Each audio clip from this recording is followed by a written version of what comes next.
Lua has been missing for 2 days.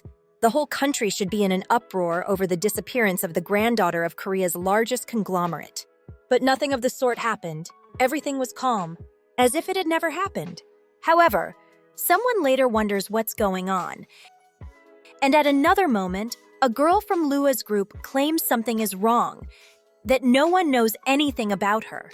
She insists that Lua is really gone and still hasn't shown up. In contrast, a guy yells at her to shut up and keep making calls. He says that if they don't find Lua, they're dead. At that moment, he was typing on his phone, asking his boss to stay calm. But the situation doesn't improve as the blonde guy shows up and asks if they still haven't found her. The boy replies no and asks if he has found her. But the blonde guy is crying and says he hasn't been able to. He says he beat up everyone he could to get information, but got nothing. He also says his brother keeps calling him and that Jihan wants him to bring him immediately. That scares the boy, who nervously asks Hwang Hoon-woo if he plans to throw him under the bus. The boy adds that they're all in the same boat, but the blonde guy says he doesn't like boats because they make him seasick. Shan Gunwoo confesses that he was only with them because he likes Lua, but now that she's gone, he wonders why he should help them clean up this mess. Yura, upon hearing that, asks if he's really going to back out after sharing so many memories. Curious, he asks what memories she means and emphasizes that his brother is very angry. That's when the girl from the group reveals that she has proof of what he did to the girls at the club, how he put flour in their drinks. She asks if he had fun and states that clearly neither she nor the others found it amusing. Hearing that, the blonde guy gives Yura a mischievous look and asks if she's blackmailing him. He also wants to know when she took those pictures. At that moment, the boy from the group hugs them both, just to clarify that it's not blackmail, but a friendly reminder. He says it shows how much they all need each other as friends. That's why they need to focus on finding Lua. Then he asks Gunwoo if he really doesn't want to see Lua again. Gunwoo gets upset by the question, but then changes the subject and asks why Chan-hee didn't show up. Chan-hee, by the way, is watching Mina. She immediately feels his gaze, as if someone were watching her. She never cared who was behind her, but now she wonders if it had to be Yoon Chan-hee. And if he really saw her, she wonders what she should do. She knows Lee Lua is the heir to the Ilhai group, and that they'll do anything to find her. If Chan-hee talks about what he saw, she'll be involved with that group, and there's no way she'll get out unscathed. Then she calls him and asks if he wants to go to a cyber cafe. Meanwhile, the woman driving gets the director's attention, and he asks where they were. His assistant replies that yesterday's matter has been resolved and that it was officially declared the target was eliminated by a rival gang, which Mr. James appreciated. But then she notices something and calls the director again. The man comments that something's off since his daughter hasn't updated her social media in 2 days. He says it's odd, as there should be at least a post about a birthday party. Then the driver tells him spying on his own daughter is too much, and that it's no wonder she hates him. He defends himself, saying that's what social media is for. He also mentions that her phone suddenly turned off yesterday, and he has a feeling something's going on. His assistant reminds him that he himself said his daughter doesn't see him as a father and asks him to just wait. But he interrupts her and orders her to turn left at the next intersection, then left again. At first, she looks confused, but he clarifies that they're being followed. He adds that it's not just one car, there's another on the right, and it doesn't look like an ordinary gang. That's why they're going to find out who they are. The driver follows the director's orders and makes the maneuvers. Meanwhile, the vehicles following them report that the target has entered an alley and ask teams B and C to block the exits. They respond immediately. But when they arrive, they discover the car is empty and wonder if the occupants abandoned it. The leader of the pursuers orders them to search the entire block. At that moment, looking up, the hitman falls on him. Another of his men tries to strike the attacker, but the hitman is faster. Just as one of them points a gun at him, the woman stops him. She orders him not to move and to drop the weapon before she blows his head off. The director notices they're Korean and asks what they're doing there. One of the men responds quickly, asking if he's Mr. Lee Soo-hyun. He explains they've been sent by the president to bring him to her. Both the director and the assistant are confused, and Hyun asks if it was his mother-in-law who sent them. The man nods and explains that Miss Lua has disappeared.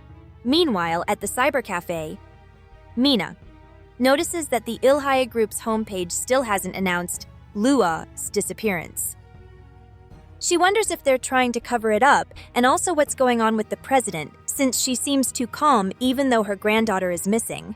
At that moment, Chan-hee calls her and informs her that Jihana's team has ordered them to find Lua. He asks if she's found her. The girl, upon hearing that, asks if he's an idiot and if he really thinks they want to find her, saying he's definitely a loser. Chan-hee replies that's not it, that he was just worried because thanks to him, she's now on their radar too. Mina tells him she doesn't care if they're watching her or not, and that she's not afraid of that trash gang. Even so, she can't help but wonder if he saw what happened. She wants to believe he didn't, but can't stop questioning what she'll do if he actually did. She watches him closely, imagining the sea. But then she rejects that idea and tells herself that Chan-hee didn't do anything wrong. Besides, she's not a killer, though she remembers she eliminated Lua and nearly did the same to the other attackers. That's when she promises herself not to do it again, that she won't eliminate anyone else. So she calls Chan-hee and asks him to stay with her from now on, since someone like him will be attacked again. At first, he doesn't understand and asks what will happen to her. But Mina replies that she needs to keep an eye on him for now, because if he really saw her and decides to talk, it'll be a huge problem. Then Chan-hee says there's nothing good about being near someone like him. He asks her not to worry and promises to handle everything. Right after that, he grabs his things and runs off, saying goodbye to her. Mina watches him and wonders what that was, and if it was some kind of dramatic exit. Meanwhile, Chan-hee thinks it's for the best, that he should be the only one to bear all of this. Mina curses him. But at that moment, she hears the computer announce breaking news. A citizen report just came in about a stabbing incident happening in front of the cyber cafe.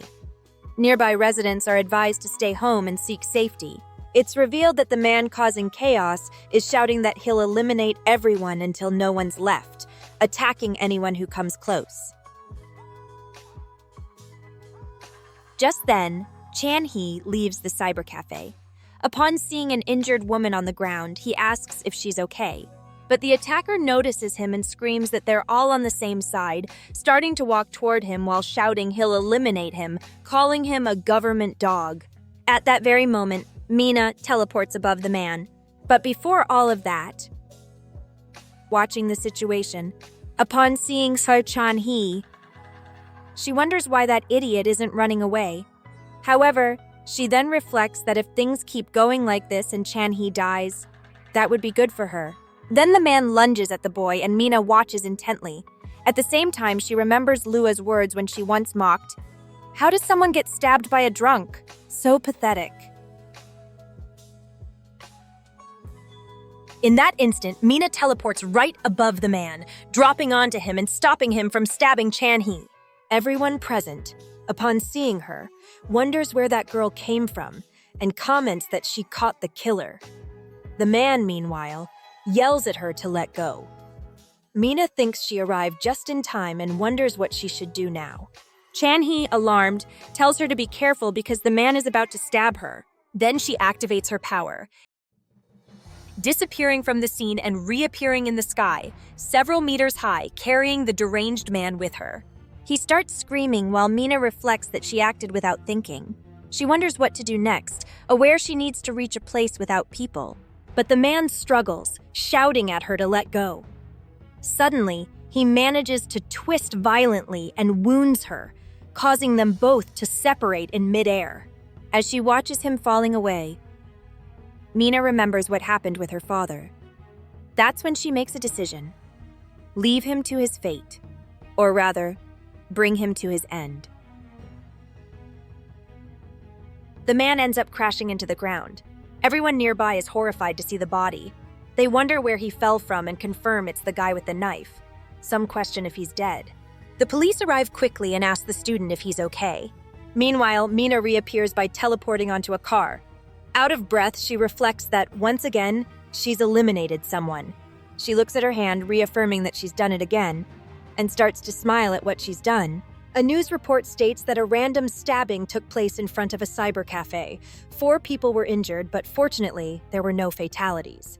The suspect died at the scene, though there are many questions surrounding his death. Several witnesses claim that someone in a coat fell onto the attacker and then both disappeared together. One witness managed to record everything with her phone, and the reporter announces they're about to show the footage. He adds that right after vanishing, the suspect fell from the sky. Meanwhile, elsewhere, someone was playing golf while watching the news. That person comments that strange things keep happening. First, a killer falls from the sky. Then the Ilhai group's granddaughter mysteriously disappears. After a swing, he mentions that Wan Lua was in charge of the digital wallet and wonders if now all her cryptocurrencies are locked. He says that because of that, he's lost 98% of his savings. And of course, rumors about a possible liquidation are spreading everywhere. Then he looks at the group of students around him and asks who they think started those rumors. He also questions why they thought investing in brats like them was a good idea, revealing it was his stupid younger brother who convinced him. However, he admits that wasn't the only reason. The Ilhai group's granddaughter, first in line for succession, was a safe investment, as he trusted Lua. The man confesses that he thought this time he'd finally run a legitimate business. At that moment, one of his guards grabs the student and throws him to the ground, while another restrains the girl. The young man begs them to wait a second, but the man says he's always wanted to try something mob bosses do in gangster movies. The boy insists he can recover everything, but the mobster doesn't wait. He says he's going to try human golf. When he hits the ball, he also tears off part of the student's ear. Then he crouches down and tells him that unless he has 5 billion won, he won't be able to pay him. Even so, he decides to ask how he plans to get that amount. The boy replies that Lua was managing many businesses and that he's still in charge of several of them. The mobster questions him, and the student assures there are operations they don't know about, and that if managed well, they could recover everything quickly. The mobster orders him to keep talking. Meanwhile, Mina is in front of the place where the attacker fell. She reflects that the situation is serious. She left her bag at the cyber cafe and can't teleport, as she's not familiar with the area. At that moment, someone calls her. It's Chan-hee, who asks if that's her bag. She replies yes, thanks him, and he tells her he grabbed it before the place closed. Mina says he didn't have to go through all that trouble and jokes, that in the end, he was born to be the errand boy. But after looking at him a bit more, she apologizes and admits that was rude. Chan-hee says it's fine, but asks how she did it. Meanwhile, on a beach, several kids play near the sea until one of them notices something and, looking out at the horizon, sees a figure, more precisely a body. Many thanks to the channel members, Raphaeltron and Sweet Tea, for their valuable support to this project. That said, see you in the next video.